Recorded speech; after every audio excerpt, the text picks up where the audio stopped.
वचन नोट करेंगे। उत्पत्ति की किताब 39 अध्याय उसका 1 से 3 वचन। उत्पत्ति की किताब 39 अध्याय उसका 1 से 3 वचन। उत्पत्ति 39 अध्याय 11 से 6 तक, 11 से 16 तक, सॉरी। उत्पत्ति 39 1 से 3, उत्पत्ति 39 11 से उसका 16 तक। दूसरा तीमुथियुस 2 उसका 22, दूसरा शमूएल 11 उसका 2 से 4 तक, सबोपदेशक 11 उसका 9 वचन। कितने लोगों ने डायरी लगा लिया? अभी मैंने बोला था, इसलिए अपनी डायरी बाइबल साथ रखो ताकि जो हम वचनों से भी सीखे, क्योंकि परमेश्वर का वचन ही है जो हमें उस आशीषों तक पहुंचाता है जो हमें जरूरत होती है। अगर वचन हमारे अंदर नहीं होगा तो वो आशीषों तक हम नहीं पहुंच सकते। इसलिए परमेश्वर ने 5 प्रकार की सेवकाई दी है। जिस सेवकाई में 5 प्रकार की सेवकाई हो, उसमें हीलिंग हो, वचन हो, छुटकारे हो, सब चीजें हो, तो वो सेवकाई कंप्लीट है। एक विश्वासी अगर अपना ध्यान सिर्फ हीलिंग पर, चंगाई, छुटकारे पर ही रखेगा, वो प्रभु में स्थिर नहीं रह सकता।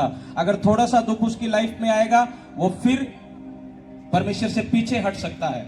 लेकिन वचन उसे पकड़ देकर रखता है, मजबूती देकर रखता है, उस दुख में भी संभाल के रखता है, वो खुदा से दूर नहीं होने देता।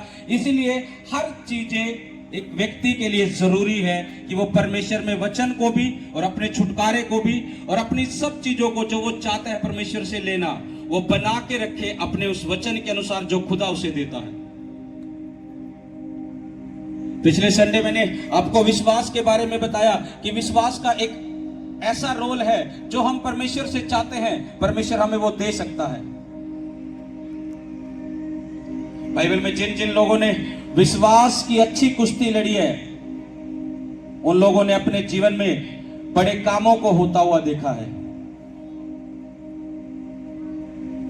कितने लोग चाहते हैं कि परमेश्वर मुझे ऊंचाइयों पर लेकर जाए? कितने लोग चाहते हैं परमेश्वर मेरे परिवार को ऊंचाइयों पर लेकर जाए?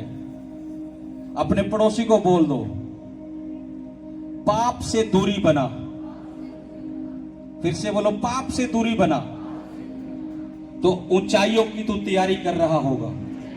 जैसे ही तू पाप से दूर रहेगा तो तू ऊंचाइयों की तैयारी कर रहा होगा। एक व्यक्ति को कौन सी चीजें हैं जो उसे नीचे गिरा देती है? वो है पाप। एक व्यक्ति के जीवन में कौन सी ऐसी चीजें हैं जो उस व्यक्ति को एक ऊंचे, एक आशीषित जगह से भी डाउन में गिरा सकती है? वो है पाप। बाइबल में लिखा है, आदम जब परमेश्वर के साथ था, परमेश्वर ने उसे एक आशीषित वाटिका दी हुई थी। वो ऐसी वाटिका थी, ना कहीं दुख, बीमारी, कलेश कुछ नहीं था, लेकिन वो पाप के कारण उस वाटिका से निकाला गया। आज भी एक व्यक्ति जब पाप को अपना के रखता है, वो अपने जीवन में से वो चीजें जाते हुए देखता है जो उसकी लाइफ में परमेश्वर ने दे रखी होती है।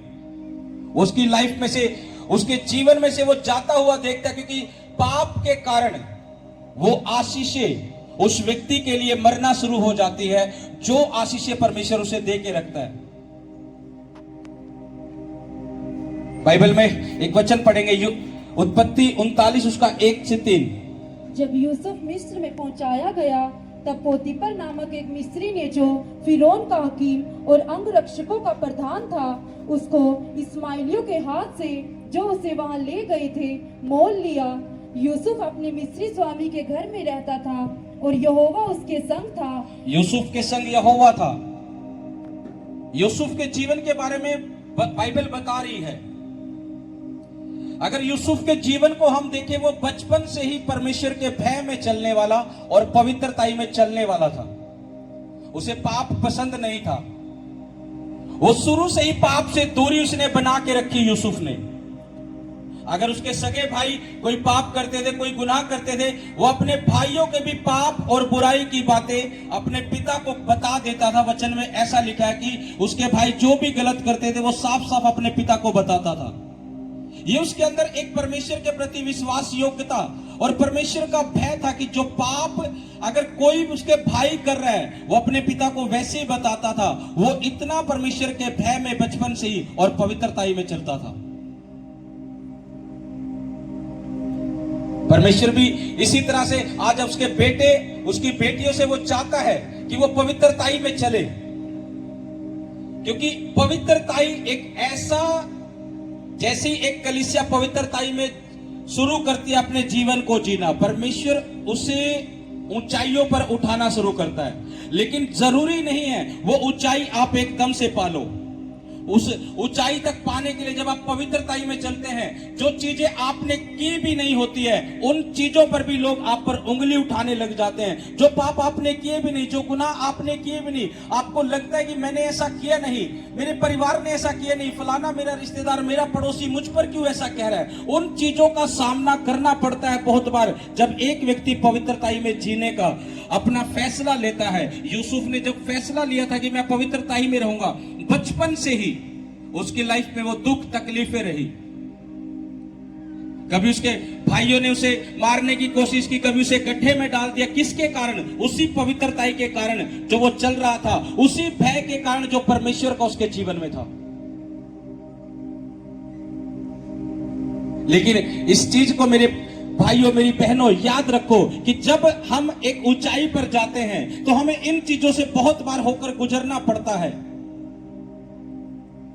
वचन कहता है जब यूसुफ को मिस्रियों के हाथ बेच दिया, सबसे पहले इस्माइलियों के हाथ बेचा और बाद में मिस्रियों के हाथ बेचा गया। और जब मिस्र के राजा ने देखा कि यूसुफ एक ऐसा जन है कि जहां कहीं भी वो जाता है, जहां कहीं भी वो खड़ा हो जाता है, जिस चीज में भी हाथ डाल देता है उन चीजों पर बरकत आ जाती है, आशीष आ जाती है। क्योंकि वचन क्या कहता है, यूसुफ जब फिरौन के घर में गया, उसके कामकाज पर उसने हाथ डाला, वचन में लिखा है कि यहोवा जो है वो यूसुफ के संग संग रहा। क्या कारण था कि यूसुफ के संग संग यहोवा था? उसकी पवित्रताई। क्योंकि वचन यही कहता है कि जैसा तुम्हारा बुलाने वाला पवित्र है वैसे तुम पवित्र बनो। जहां पवित्रताई होगी, जिस व्यक्ति की लाइफ में पवित्रताई होगी, पाप से दूरी होगी, यहोवा वो परमेश्वर वो यीशु मसीह उस व्यक्ति के संग संग रहेगा। और जिस काम में वो हाथ डालेगा परमेश्वर उसे आशीष देगा। उसने जैसे यूसुफ के साथ साथ रहकर यूसुफ जिन चीजों में हाथ डालता था उन चीजों पर आशीष आती थी। आज लोग कहते हैं मैंने फलाने काम में हाथ डाला बिगड़ गया, मैंने फलानी जगह डाला बिगड़ गया। वो हाथ क्या परमेश्वर की अगुवाई में डाला? वो हाथ क्या परमेश्वर के भय में डाला? वो क्या परमेश्वर के साथ वफादार रहकर पवित्रताई में रहकर डाला? जब फिरौन को पता लगा मिस्र के कि यूसुफ के संग यहोवा रहता है, उसने अपने घर पर सब चीजों पर उसे अधिकारी बना दिया। क्यों बनाया था?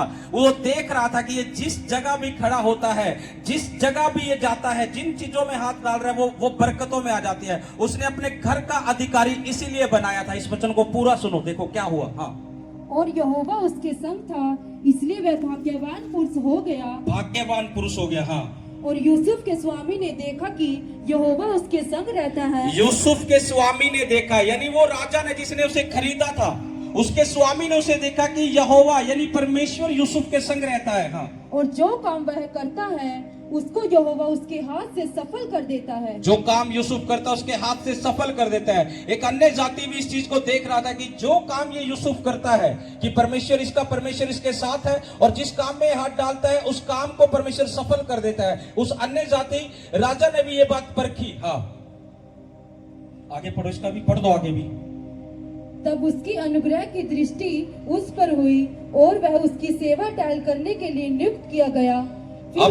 अब यूसुफ को नियुक्त कर लिया गया उस राजा ने उसकी सेवा टहल करने के लिए। हाँ, पढ़ो आगे। फिर उसने उसको अपने घर का अधिकारी बना के अपना सब कुछ उसके हाथ में सौंप दिया। जब उसे क्या बना दिया? उसे अपने घर का अधिकारी क्या बना दिया? और क्या था वो? गुलाम। क्या था वो? गुलाम। बेचा था उसे, उसकी कीमत दी गई थी यूसुफ की। वो गुलाम था, उसे बेचा था, लेकिन क्या बना दिया यहां उसे? उसके स्वामी ने, उस राजा ने अपने घर का अधिकारी उसे बना दिया। सब चीजें उसके हाथ में कर दी। एक गुलाम के, एक नौकर के, अपने घर का सारा अधिकार उसके हाथ में कर दिया। ये सब चीजें जो यूसुफ के साथ हो रही है, ये उसकी पवित्रताई के द्वारा ही हो रही है। पाप से दूर रहकर पवित्रताई में चलकर।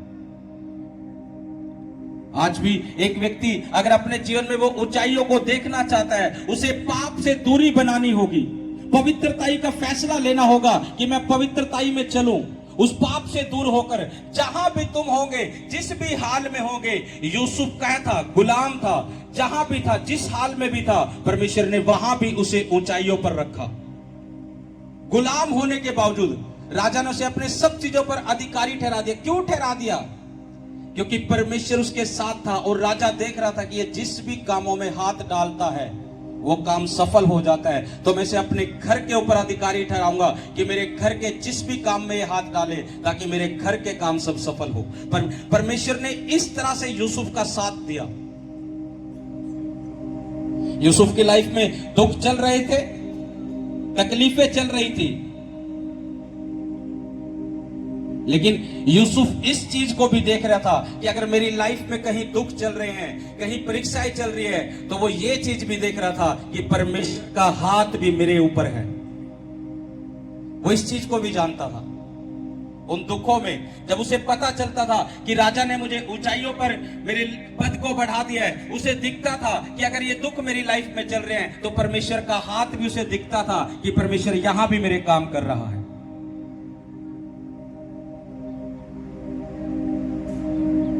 एक व्यक्ति जब तक पवित्रताई वाला जीवन नहीं जीता,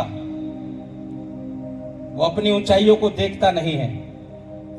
और जैसे ही वो पवित्रताई वाला जीवन जीता है, वचन कहता है कि परमेश्वर उसके नजदीक रहता है और जिस काम में वो हाथ डालता है, परमेश्वर उसे सफल करता है। पाप आपको नीचे गिराता है, बुराई आपको नीचे गिराती है।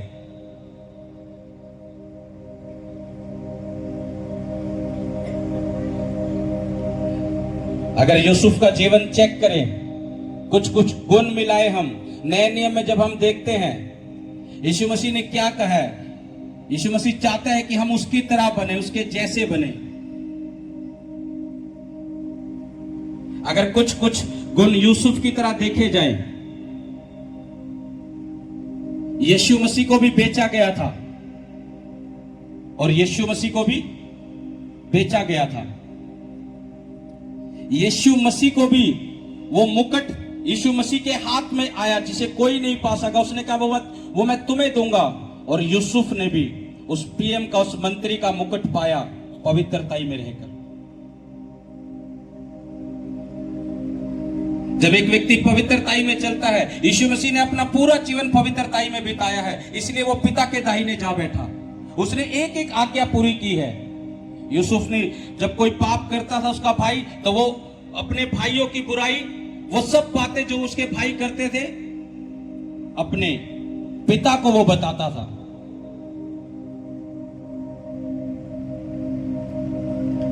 आपको पता है याकूब ने ये आशीष कैसे पाई थी? उसके भाई की आशीष से बाइबल कहते हैं याकूब ने धोखे से पाई थी। वो अपने भाई का आशीर्वाद ले गया था याकूब। अपने पड़ोसी को बोलोगे जो तू बोता है वही तू काटता है। एक व्यक्ति अगर पाप बोता है तो उसे पाप ही काटने को मिलता है आगे। याकूब ने जब अपने भाई की आशीष छीननी थी, उसने पता क्या किया? जो उसका भाई था एसाव, उसके यहाँ बालों वाले हाथ थे और उसकी माता ने कहा तू जा। जब उसके पिता ने उसे बुलाया कि मैं तुझे आशीष दूंगा, उसने कहा पिता मुझे पहचान जाएगा, मेरा भाई जो है वो रोआर सा मनुष्य है। उसके बाल थे यहाँ पर बहुत, कि अगर मेरा पिता टटोलने लग जाए, वो बूढ़ा हो गया था, उसे दिखना बंद हो गया था, कि अगर मेरा पिता जब मैं उसके पास जाकर बोलूंगा वो मुझे टटोलने लग जाए तो मैं पकड़ा जाऊंगा कि श्राप के बदले, जो आशीष के बदले मैं श्राप ही ना पा जाऊं। उसकी माता ने उसे सुझाव दिया कि कुछ नहीं होगा। उसने क्या करा? बकरे के, भेड़ के बाल यहां लगाए और अपने पिता के पास पहुंच गया। उसका पिता जब टटोलने लगता, उसने लगा कि ये मेरा वही बेटा है जिसको मैंने बुलाया है एसाव। लेकिन वो याकूब था, वो बकरी के भेड़ के बाल लगाकर वो धोखे के साथ वो आशीर्वाद लिया था। लेकिन बाइबल ये कहती है, अपने पड़ोसी को फिर बोलो, जो तू बोएगा वो तू काटेगा। याकूब ने भी जब ये पाप का जब धोखा किया, ये पाप किया उसने, तो उसने वही काटा। वो कैसे काटा? जिस बेटे से याकूब सबसे ज्यादा प्यार करता था उसका नाम यूसुफ था, और जब उसको बेचा गया उसके पिता को क्या कहा गया? जब वो अंग रखा था उसका, वो एक भेड़ के खून में भिगोया और उसके पिता के पास ले गए कि कोई से भेड़िया खा गया। उसने वही बोया था और वही धोखा अपने बेटे के लेकर उसने खाया। बुढ़ापे में भी उसे पता नहीं लगा। बुढ़ापे में जाकर जब कहीं पता लगा, मिस्र में पता लगा कि उसका बेटा था। यानी जब एक व्यक्ति पाप बोता है तो पाप ही उसके जीवन में वापस आता है। जबकि यूसुफ मरा नहीं था, उसके अंगरखे को जो उसके पिता ने उसे पहनाया था, किसी जानवर के, भेड़ के, बकरों के ब्लड में उसे भिगोकर उसके पिता के सामने ऐसे पेश कर दे कि कोई जंगली जानवर उसे खा गया। उसने वही धोखा अपने पिता के साथ बोया था, वही पाप उसने अपने पिता के साथ किया था और वही उसने काटा आगे।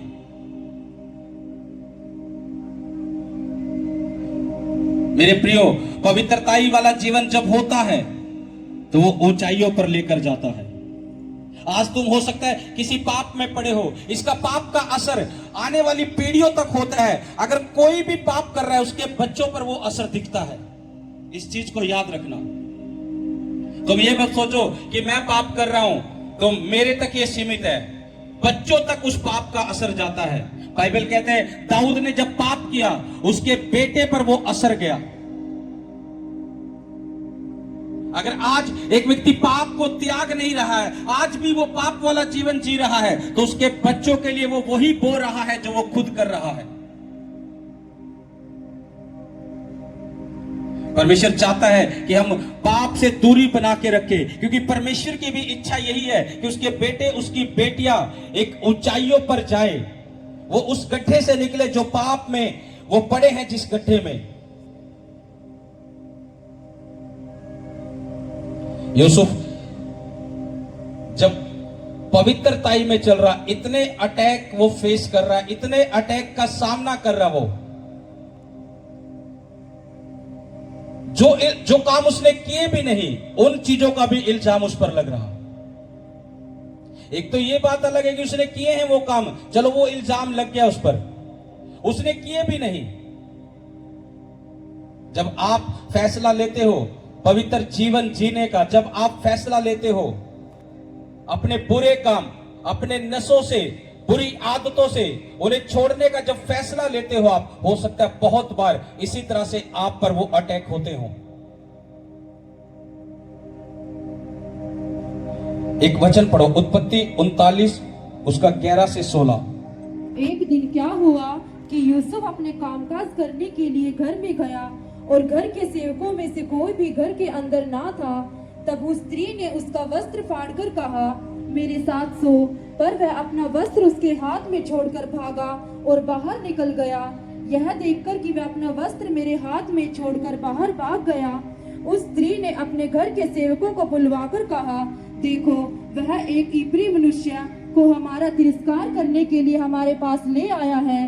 वह तो मेरे साथ सोने के मतबल से मेरे पास अंदर आया था और मैं ऊंचे स्वर से चिल्ला उठी और मेरी बड़ी चिल्लाहट सुनकर वह अपने वस्त्र मेरे पास छोड़कर भागा और बाहर निकल गया। और वह उसका वस्त्र उसके स्वामी के घर आने तक अपने पास रखे रही।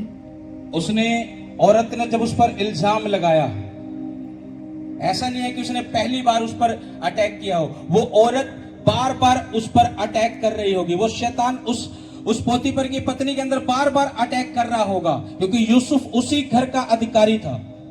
वो बार बार अटैक कर रहा होगा, लेकिन उसने परमेश्वर का भय रखा है यूसुफ ने। और यहां पर भी जब उसकी पोतीपर की पत्नी ने उसे जबरदस्ती करने की कोशिश की,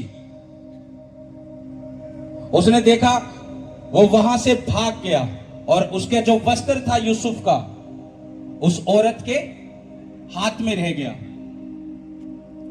वो अपना वस्त्र छोड़कर भागा, उस औरत के हाथ में रह गया।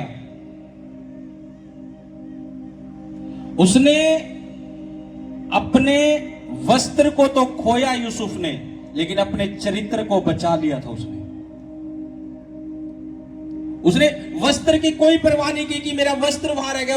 वो वहां से भाग गया। वस्त्र को उसने खोया, लेकिन चरित्र को उसने बचा के रखा अपने।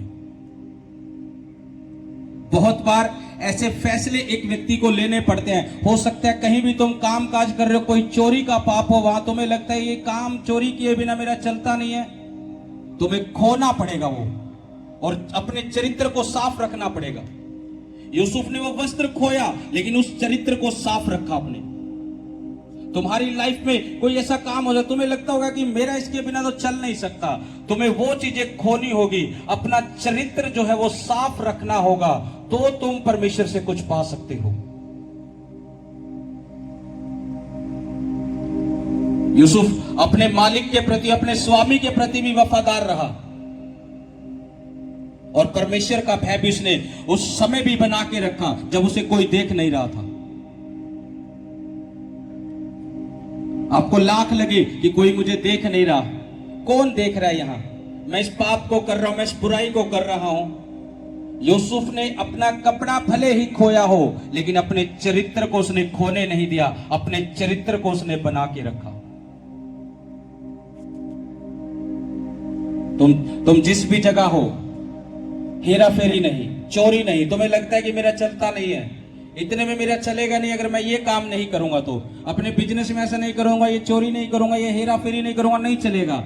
तुम्हें वो खोना होगा। परमेश्वर तुम्हें थोड़े में ही बरकत दे देगा जब तुम पवित्रताई में आ जाओगे। यूसुफ यहां अभी राजा की पदवी पे नहीं है, लेकिन वो फिर भी बार बार परमेश्वर के हाथ को अपने ऊपर देख रहा है।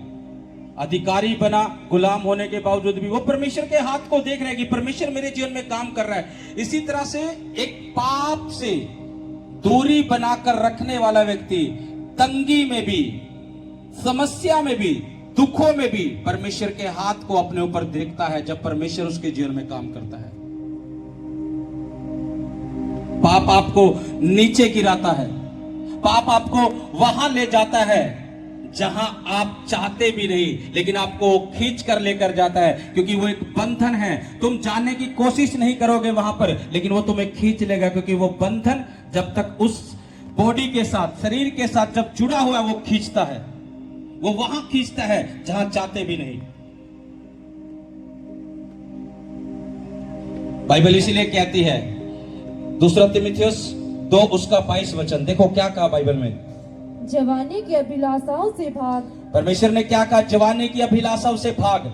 यूसुफ यहां से भागा था, बाइबल यही कहती है, जवानी की अभिलाषा से भाग। हाँ, और जो शुद्ध मन से प्रभु का नाम लेते हैं, उनके साथ धर्म और विश्वास और प्रेम और मेल मिलाप का पीछा कर। जवानी की अभिलाषा, जब पाप करने का दिल था तो वहां से भाग। अगर दिख रहा है कि मैं यहां ज्यादा देर खड़ा होऊंगा, ये पाप मुझ पर हैवी हो जाएगा, भाग वहां से। तुम्हें लगता है कि मैं ऐसे लोगों के पास बैठता हूं, उठता हूं, सुनता हूं, तो मेरे मन में भी, मेरे मुंह पर भी वही बातें आती है जो वो लोग करते हैं, तो भाग वहां से। उस संगति को, चरित्र को बचा के रख, पवित्रताई को बना के रख। तुम्हें लाख लगता है कि मैं यहां खड़ा हूं, कि तुम्हें लगता है कि मैं इस पाप में गिर सकता हूं, तो भाग वहां से। इसलिए परमेश्वर ने कहा, जवानी की अभिलाषाओं से क्या कर, भाग।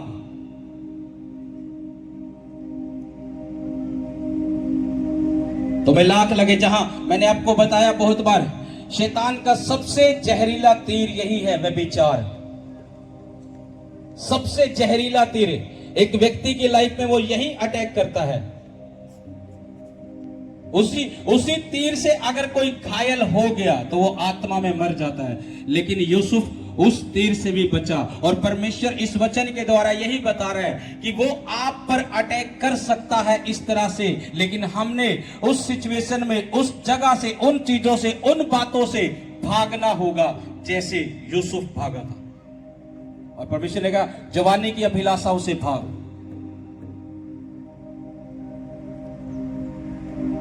यूसुफ परमेश्वर के हाथ को देखता रहा। वो परमेश्वर से कह सकता था, परमेश्वर जो काम मैंने किए नहीं है, मुझ पर ये दोष क्यों लगा? उसे जेल में डाला गया। वो बोल सकता था, परमेश्वर मैंने तो ये पाप किया भी नहीं, मैं तो पवित्रताई में हूं, तू मुझे इस तरह से दुखों में लेकर जा रहा है, तू मुझे इस तरह से बार बार दुखों में गिरा रहा है, मैं तो पवित्रताई में चल रहा हूं। लेकिन परमेश्वर उसकी तैयारी कर रहा था उसके ऊंचाइयों पर उठाने के लिए। उसे परमेश्वर तैयार कर रहा था उस दुखों से निकाल कर। जब आपको लगता है कि हम सही चल रहे हैं, लेकिन फिर भी हम दुखों में चल रहे हैं, फिर भी समस्याओं में चल रहे हैं, तो परमेश्वर तुम्हारी तैयारी कर रहा है। कहीं ना कहीं वो आपको ऊंचाइयों पर रखना चाहता है। कुछ भी दुख आपकी लाइफ में लगता है आपको, तो इस चीज को याद रखो कि परमेश्वर कहीं ना कहीं आपकी तैयारी कर रहा है। अपने दुखों से समझौता मत करना।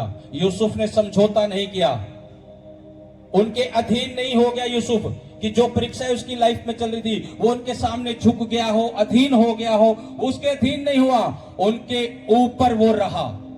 अपनी परीक्षाओं के वो ऊपर रहा, उसके अधीन नहीं रहा, इमोशनल नहीं हुआ। मेरे साथ ऐसा चल रहा है, मैं क्यों करूं? मेरे परिवार में ऐसा चल रहा है, मैं क्यों करूं? मेरी फैमिली मेरे साथ ऐसा कर रही है, मैं क्यों करूं? वो इमोशनल नहीं हुआ। उसे पता था कि अगर मैं पवित्रताई में हूं तो परमेश्वर का हाथ मेरे ऊपर है, और जब परमेश्वर का हाथ मेरे ऊपर है तो मैं इन दुखों के परीक्षाओं के अधीन नहीं, इनके ऊपर रहूंगा खड़ा। मैं वो अधीन नहीं रहा। आज लोग क्या करते हैं? अपनी परीक्षाओं के अधीन हो जाते हैं, दुखों के अधीन हो जाते हैं। वो ये नहीं समझते कि हमें इन पर ऊपर अधिकार दिया है परमेश्वर ने, इनके अधीन रहने के लिए नहीं दिया। यूसुफ इस बात को जानता था।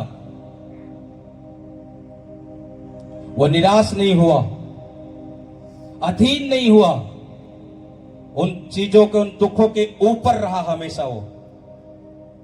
जब आप इस तरह से चलते हैं तो परमेश्वर जिस तरह से यूसुफ को उसने मुकुट दिया था, कौन सा मुकुट? पीएम का, उस राज्य का प्रधानमंत्री वो बनाया गया, उसे मुकुट दिया गया। जब एक विश्वासी इसी तरह से पवित्रताई में चल के, चाहे उसकी लाइफ में दुख लाख चल रहे हो, आपको लगता है यूसुफ को भी लोग बेवकूफ समझते होंगे कि ये क्या, इसकी लाइफ में कुछ भी सही नहीं हो रहा, ये परमेश्वर कर रहा है, इसकी लाइफ में कुछ नहीं चल रहा है, ये फिर भी परमेश्वर कर रहा है। परमेश्वर ने क्या किया इसकी लाइफ में? दिया क्या है इसे? परमेश्वर ने दुख ही दिए हैं, क्यों परमेश्वर का गुण गा रहा है? वो चीजें उसके साथ हुई होगी, लेकिन वो सब चीजों से बाहर निकल चुका था। उसे पता था कि परमेश्वर का हाथ मेरे ऊपर है। जब अन्य जाति राजा ये चीज सोच रहा था कि यूसुफ के संग जो है वो परमेश्वर है, वो जिस काम में भी हाथ डाल रहा है वो सफल हो जाता है, उसकी ये निशानी थी कि परमेश्वर का हाथ मेरे ऊपर है। कलीसिया, जब आप अपना जीवन पाप से दूर रहकर और पवित्रताई में चलाना शुरू करोगे, जिस काम में तुम हाथ डालोगे तुम्हें पता लगेगा और बरकत दिखेगी यीशु मसीह के नाम से, तुम्हें पता लगेगा। पाप आपको वहां खींच कर ले जाता है जहां आप चाहते भी नहीं, लेकिन उसे जाना पड़ता है, क्योंकि वो बंधन जब तक पाप का अंदर है वो खींचेगा उस जगह पर।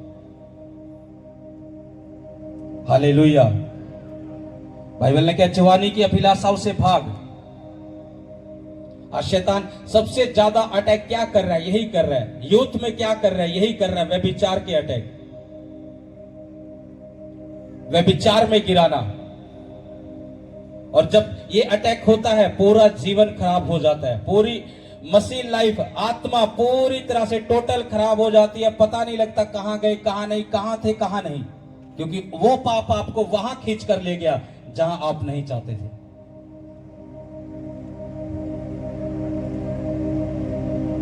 अपने पड़ोसी को बोलोगे पाप से दूरी बना, फिर से बोलोगे पाप से दूरी बना। जब तू पाप से दूरी बना के रखेगा तो परमेश्वर तुझे ऊंचा करेगा।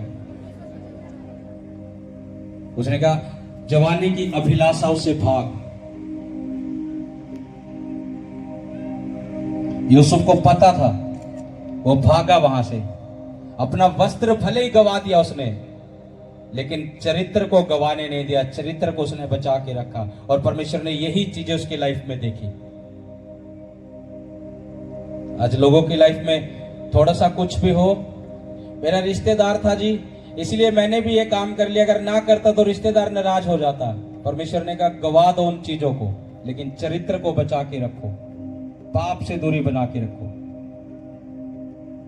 मेरे रिश्तेदार नाराज हो जाता, मैंने इसलिए ये काम कर दिया, मैं ये ना करता तो फलाना नाराज हो जाता, लेकिन तुमने परमेश्वर को नाराज कर दिया, इंसान को तुमने मना लिया, तो क्या फायदा। परमेश्वर ने कहा कि भले ही तुम्हें वो चीजें गंवानी पड़ जाए, पर इस चीज को याद रखो, परमेश्वर यही चीजें चेक करता है कि हम क्या चीजें छोड़ रहे हैं, क्या चीजें गवा रहे हैं, और फैसला हम वचन के अनुसार ले रहे हैं कि हमें इस तरह से चलना है। परमेश्वर यही चीजें चेक करता है। यूसुफ ने गवा दिया वो, लेकिन चरित्र को गवाने नहीं दिया उसने।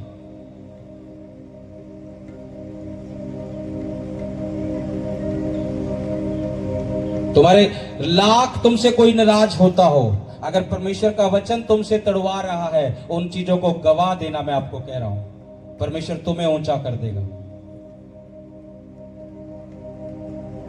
उसने यूसुफ को उठाया, उस पर वो आरोप लगे, ऐसे आरोप लगे जो काम उसने किए भी नहीं। आपको पता है, जब वो जेल में गया भी यूसुफ, वहां भी उसने परमेश्वर के हाथ को देखा। पता है आपको, जिस सजा में वो जेल में गया था, वो कौन सी सजा थी? व्यभिचार की। और पुराना नियम कहता है, व्यभिचार जो व्यक्ति करता था उसे पथराव करके मार दिया जाता था, मौत की सजा उसे मिलती थी। लेकिन राजा ने उसे मौत की सजा नहीं दी। यहां पर भी उसने देखा कि परमेश्वर का हाथ उसके ऊपर था। हो सकता है राजा को अपनी वाइफ पर डाउट हो। क्यों डाउट हो? क्योंकि यूसुफ को वो गहराई से पहचान चुका था कि ये बंदा जिस काम में हाथ डालता है वो सफल हो जाता है, यहोवा इसके संग है। उसके चरित्र पर राजा को भी विश्वास था कि ऐसा नहीं कर सकता। उसे डाउट था अपनी वाइफ पर भी कि ये धोखा दे सकती है। उस राजा के मन में भी ये सब बातें किसने डाली? उसी परमेश्वर ने डाली कि उसे मारने की आज्ञा नहीं दी कि इसे मार दो, उसे बंदी गृह में डाला सिर्फ। जबकि व्यभिचार की जो सजा थी, पुराने नियम में देखते हैं तो पथराव करके मार दिया जाता था। लेकिन यूसुफ को वहां भी परमेश्वर ने संभाल के रखा। ये सब चीजें जो संभाली गई यूसुफ के जीवन में, ये उसी परमेश्वर का हाथ था जो यूसुफ को उन दुखों में भी, उन परीक्षाओं में भी संभाल रहा था। आपके लाइफ में जब कुछ चल रहा होता है, दुख चल रहा है, आपको लग रहा है कि मैं ये गलत नहीं कर रहा हूं, लेकिन ये मेरी लाइफ में चल रहा है, तो तुम उन चीजों में अगर अपने आसपास देखो तो परमेश्वर काम भी कर रहा होता है तुम्हारे लिए उन चीजों में। इसका मतलब यह है कि परमेश्वर का हाथ हमारे ऊपर है, उन परीक्षाओं में भी, उन दुखों में भी। यूसुफ पहचान चुका था। उसने पाप से वो भागा, बंदी गृह में रहा, वहां उसे अधिकारी बना दिया। पहले फिरौन के घर में अधिकारी था, पोतीफर की पत्नी जो सारे घर पर अधिकार था, उसने एक ही जवाब दिया था पोतीफर की पत्नी को भी। कह रहा मेरे स्वामी ने इस पूरे घर पर मुझे अधिकार दिया। जब इस वचन को हम नीचे पढ़ते हैं, सब चीजों पर मुझे अधिकार दिया है, उसने अपनी पत्नी पर मुझे अधिकार नहीं दिया है। इसलिए उसने परमेश्वर का भय रखकर उस पाप से भी वो भाग गया था। वो अपने उस स्वामी के प्रति भी वफादार रहा और परमेश्वर के भय में होकर उसने सब वो कदम उठाए। तो क्या परमेश्वर उसे ऊंचा ना करता? वो जेल में गया, जेल में भी परमेश्वर का हाथ देखा उसने। उसे सजा मौत तो नहीं हुई, लेकिन उसे अधिकारी बना दिया जेल में भी। अगर वो रियल में वो पाप करता तो वो मर जाता, उसी दुखों में मर जाता। लेकिन यूसुफ को पता था कि मैंने पाप नहीं किए हैं। आज कुछ लोग ऐसे पाप भी कर रहे हैं और प्रार्थना भी कर रहे हैं और फिर परमेश्वर को कह रहे हैं मेरे जीवन में क्यों नहीं ऐसा कर रहा, मेरी प्रार्थना का क्यों नहीं उत्तर लेकर आ रहा परमेश्वर। प्रार्थना भी कर रहे हैं, पाप भी कर रहे हैं और परमेश्वर को कह भी रहे हैं क्यों नहीं हो रहा मेरी लाइफ में।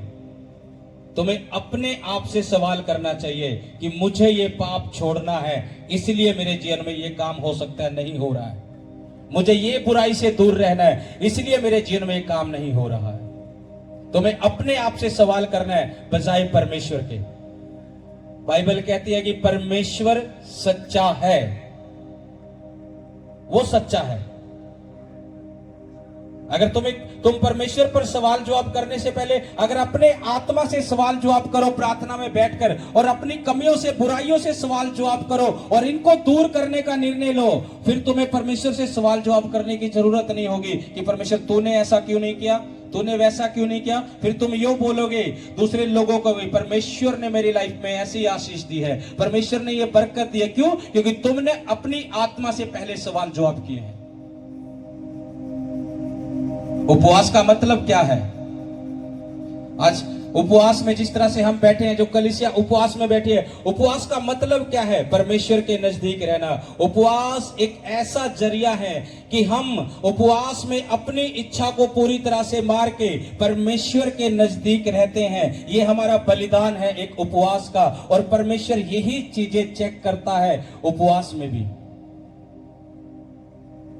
उपवास ये नहीं कि हम भूखे रह लिए तो परमेश्वर प्रसन्न है। उपवास ये है, उपवास का मतलब ही ये है कि अपनी इच्छा मारना और परमेश्वर के अनुसार चलना, परमेश्वर के साथ समय बिताना, उसके साथ संगति में समय बिताना, उसके साथ चलना। और फिर देखो, जब इस तरह से उपवास कलीसिया करती है, उसके जीवन में असर भी देखो उन उपवासों का फिर क्या होता है। यशायाह में कहते हैं कि लोग कहते हैं कि क्या कारण है प्रभु, हमने उपवास रखकर तुमने हमारी सुधि नहीं ली। परमेश्वर उन लोगों से कहता है, जो मैं अभी आपको बता रहा था, लोग परमेश्वर से तो सवाल जवाब करते हैं लेकिन अपनी आत्मा से नहीं करते। वो लोग भी यशायाह में जब हम पढ़ते हैं, उपवास के बारे में लिखा है कि वो कहते हैं कि परमेश्वर क्या कारण है, हमने उपवास तो रखे लेकिन तूने हमारी सुधि नहीं ली। तो आगे परमेश्वर भी उनसे कहता है, कह रहा तुम उपवास में अपनी ही इच्छा पूरी करते हो, तुम अपनी इच्छा पूरी करते हो और सवाल जवाब मुझसे करते हो, प्रभु क्या कारण है, हम तो उपवास भी रख रहे हैं, प्रार्थना भी कर रहे हैं, चर्च भी जा रहे हैं, क्यों नहीं अब तक कुछ हो रहा है। परमेश्वर चाहता है कि तुम अपनी आत्मा से सवाल जवाब करो कि हम कहां हैं, हमारे अंदर क्या है। हम अपनी आत्मा से सवाल जवाब करें तो परमेश्वर से सवाल जवाब करने की जरूरत नहीं पड़ेगी। यूसुफ ने कभी नहीं कहा कि परमेश्वर तूने मेरी लाइफ में ये क्यों कर दिया, परमेश्वर तूने मेरी लाइफ में दुख क्यों डाल दिया, मैं गड्ढे में क्यों आ गया, मैं जेल में क्यों आ गया, मैं ऐसा क्यों। कभी सवाल जवाब नहीं कहा। उसने क्यों नहीं किया? क्योंकि वो जहां भी परीक्षाओं में रहा वहीं परमेश्वर का हाथ उसने अपने ऊपर देखा, तो वो क्यों सवाल जवाब करेगा।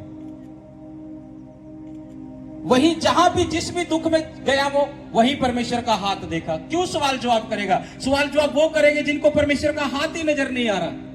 लेकिन परमेश्वर भी कहते हैं कि तुम अपने आप से सवाल जवाब करो। जब भी तुम प्रार्थना में बैठते हो तुम्हें सबसे पहले अपनी आत्मा में देखना चाहिए, अपनी आत्मा से सवाल जवाब करने चाहिए कि मैं कहां गलत हूं, मैं कहां मेरे जीवन में कमी है कि मैं इस चीज को निकालूं, और फिर परमेश्वर से कहूं मैं, परमेश्वर मेरे जीवन में ऐसा कर।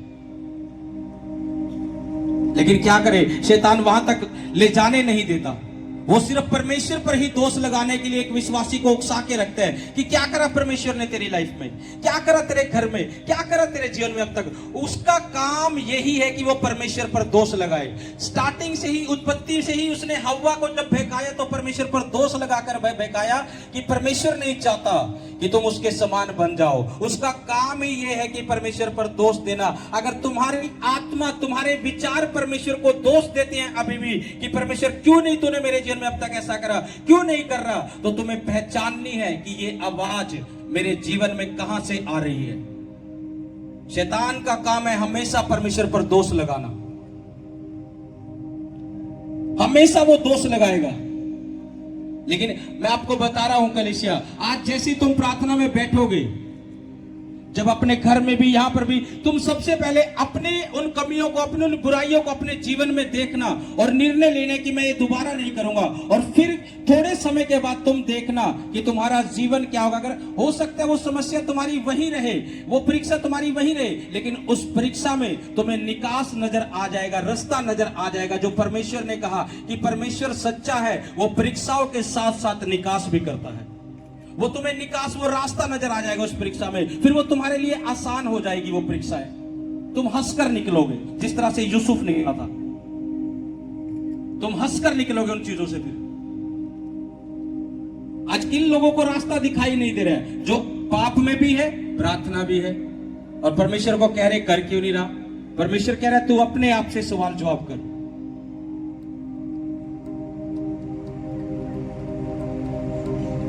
यहां पर जब यूसुफ पवित्रताई में जब चला, अपनी परीक्षाओं में भी उसने पाप नहीं किए, भागा पाप से, वही यूसुफ उस पूरे मिस्र देश का प्रधानमंत्री बन गया था। आपकी पवित्रताई आपको ऊंचाइयों पर लेकर जाती है।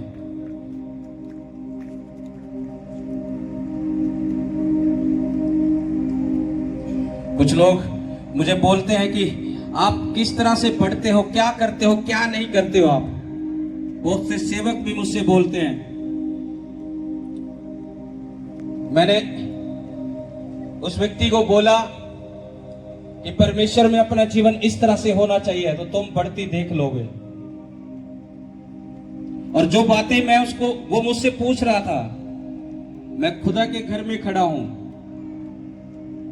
जो बातें वो मुझसे पूछ रहा था, आत्मा मेरे मुख से बोलने लगा और मैं उसको बोलने लगा कि इस तरह से हमें चलना। जब चलते हैं तो परमेश्वर अपने आप बढ़ती देता है। ये कोई फॉर्मूला ऐसा नहीं है, ये सिर्फ पवित्रता ही, परमेश्वर के साथ समय बिताना, तुम चलोगे तो ये होगा। और अगर ये कमियां अंदर है तो नहीं बढ़ सकते। और बाद में कुछ महीनों के बाद पता चला उस सेवक के जीवन में वही कमी निकल कर आ रही। बहुत जगह से मुझे पता लगा, परमेश्वर पहले ही मेरे मुख से निकाल रहा था। वो पूछ तो रहे थे कि बढ़ती कैसे आएगी, कैसे प्रभु में बढ़ना है। ये चीजें पैसे से नहीं खरीदी जा सकती। ये चीजें परमेश्वर के साथ रहकर, वफादार रहकर, उसके साथ समय बिताकर,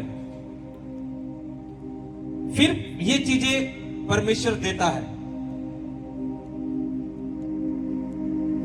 आज विश्वासी को भी लगता है बस ऐसे ही मिल जाए, परमेश्वर ऐसा नहीं है। जब तुम अपने घर में दूध लेते हो ना, खराब बर्तन में जाते हो दूध लेने, वो दूध नहीं डालता। 60 रुपए, 70 रुपए, 80 रुपए किलो वाला दूध वो डालता है उसमें। अगर उसे पता लग जाए बर्तन खराब है, वो वापस भेज देता है घर, चल जा ये बर्तन साफ लेकर आ।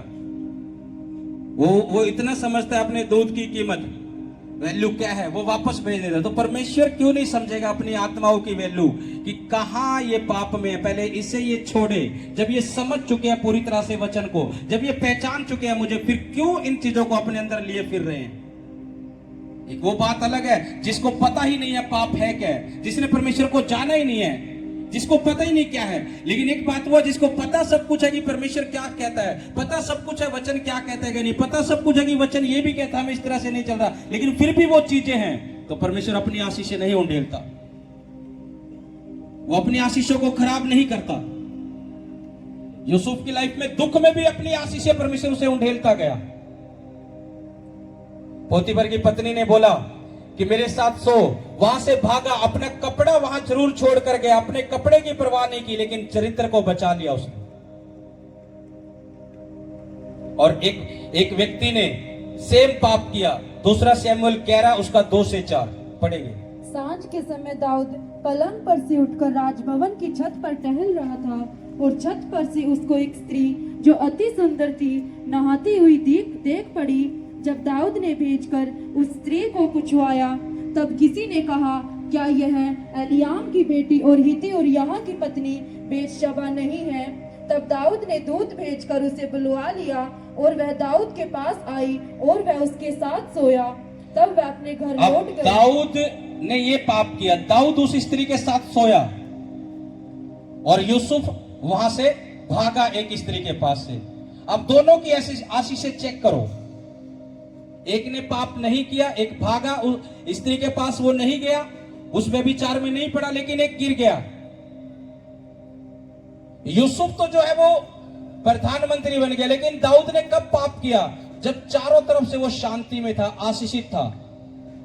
वो एक स्त्री के साथ उसने व्यभिचार किया, और बाइबल बताती है उसी पाप के द्वारा वो पाप उसे वही खींच के ले गया, जंगलों में वो भागता फिरा उसी पाप के द्वारा। कब भागा? जब सब कुछ पा लिया था उसने। एक व्यक्ति ने पाप से अपने आप को छुड़ाया, भागा, और एक उसी पाप में गिर गया। तो जहां से जंगल से परमेश्वर ने उसे निकाला था, वो पाप उसे वही जंगल में ले गया। शैतान यही चाहता है एक व्यक्ति को कि वो पाप में गिरा करके जहां से परमेश्वर ने तुम्हें उठाया है कि तुम्हें वहीं पर पहुंचा दे। हो सकता है अगर परमेश्वर ने तुम्हें किसी बीमारी से हील कर दिया, चंगा कर दिया, और तुम बीमारी से तो चंगे हो गए, लेकिन तुम फिर भी पाप करने लगे, व्यभिचार करने लगे, तो वो बीमारी तुम्हें दोबारा पकड़ सकती है, क्योंकि शैतान तुम्हें उसी जगह खींच सकता है दोबारा जिस गड्ढे से उसने तुम्हें निकाला है। परमेश्वर ने दाऊद को जंगल से उठाया, जंगल में ही वो भागा एक पाप के कारण। अगर पवित्रता ही है तो परमेश्वर का हाथ भी ऊपर है, पाप है तो वो आशीषें भी जो परमेश्वर ने दी है वो दूर होती चली जाती है जब एक व्यक्ति पाप अपने जीवन में कर लेता है। जिस औरत के साथ दाऊद ने पाप किया, जब उससे बेटा उत्पन्न हुआ, वो बेटा उसका मर गया था उसी पाप के कारण, क्योंकि परमेश्वर का क्रोध था। परमेश्वर ने बोला था कि इसका बेटा यह है जो मर जाएगा, उसी पाप के कारण यूसुफ वहां से भागा, वो ऊंचा हो गया। सिमसोन उस औरत के पाप में गिर गया, मर गया। चेक करो, जो जो इस व्यभिचार के पाप में गिरे हैं, फंसे हैं, जो जो औरत के, स्त्रियों के चक्कर में रहकर उनके जीवन पूरी तरह से खत्म हुए हैं। सिमसोन का जीवन पूरी तरह से खत्म हो गया था। अगर आज भी कुछ लड़के, कुछ लड़कियां आज भी इसी चक्कर में है कि हम ये बॉयफ्रेंड है, ये गर्लफ्रेंड है, कि हम शादी करेंगे, ये करेंगे, तो तुम उसी पाप के अटैक के नीचे हो। परमेश्वर नहीं चाह रहा ये। सिमसोन गिरा था इस पाप में, नाश हो गया था, पता नहीं लगा था कहां गया था। एक परमेश्वर का नाजिर था जो बड़ा अभिषेकित था, उस पाप के कारण। परमेश्वर ये वचन क्यों उसने बाइबल में लिखे? ये इसलिए लिखे ताकि आने वाली पीढ़ियां जो हैं वो इन चीजों को समझकर बच सके। यूसुफ भागा, उसकी आशीष चेक करो, वो उस औरत के चक्कर में नहीं पड़ा, उसकी आशीष चेक करो। दाऊद गिर गया, उस औरत के चक्कर में पड़ा। सिमसोन गिर गया, उस औरत के चक्कर में पड़ा। दाऊद भी जंगल में भागा, वो बात अलग है बाद में कि दाऊद ने एक सच्चा पश्चाताप कर लिया था, सच्चे हृदय के साथ, कि परमेश्वर मैंने जान लिया ये पाप है, अब दोबारा नहीं करूंगा। वो सच्चा पश्चाताप था कि दोबारा ये कमी नहीं करूंगा, परमेश्वर इस बार क्षमा कर। और परमेश्वर ने उसके पाप को क्षमा किया था। ऊंचाई पर जाने का एक ही तरीका है, पवित्रता ही, पाप से दूरी। जिसने अपनी लाइफ में ये दूरी बना के रखी, परमेश्वर ने उन्हें ऊंचा करता गया। एक वचन पढ़ेंगे, सपोपदेशक 11 उसका 9। हे जवान, अपनी जवानी में आनंद कर और अपनी जवानी के दिनों में मगन रह, अपनी मनमानी कर और अपनी आंखों की दृष्टि के अनुसार चल, परंतु यह जान रख कि इन सब बातों के विषय परमेश्वर तेरा न्याय करेगा। परमेश्वर आज भी यही कह रहा है, तुम जो मर्जी करो। हे जवान, अपने जवानी के दिनों में अपनी मनमानी कर, तुम पाप करो, बुराई करो, चुगली करो, नशे करो, व्यभिचार करो। परमेश्वर कह रहा है अपनी जवानी के दिनों में अपनी मनमानी कर, लेकिन परमेश्वर ने यह भी कहा कि इन सब बातों के विषय तेरा परमेश्वर तेरा न्याय करेगा। आज वो तुम्हें नहीं रोक रहा है, आज तुम्हें नजर नहीं आ रहा है, लेकिन परमेश्वर ने कहा तेरा परमेश्वर तेरा न्याय करेगा जब ये समय आएगा। तो इसलिए मेरे प्रियो, आज जो मैंने आपको बताया, जो एक व्यक्ति बोता है वही वो काट लेता है। जैसा उसका जीवन होता है वैसा वो काट लेता है। याकूब ने भी धोखा बोया था तो धोखा उसकी लाइफ में वापस आया था, उसी के बेटे के द्वारा। उसका अंग रखा, बकरों के, भेड़ों के लहू में भिगो के उसके पास रख दिया कि उसे मार दिया, कोई जंगली जानवर खा गए। धोखा उसने अपने पिता के साथ बोया था, धोखा ही उसने काट लिया था। आज जो भी तुम बोते हो वो तुम काटते हो। आमीन। अपने पड़ोसी को बोलो कि पवित्रता ही में रहे, पवित्रता ही में रहे।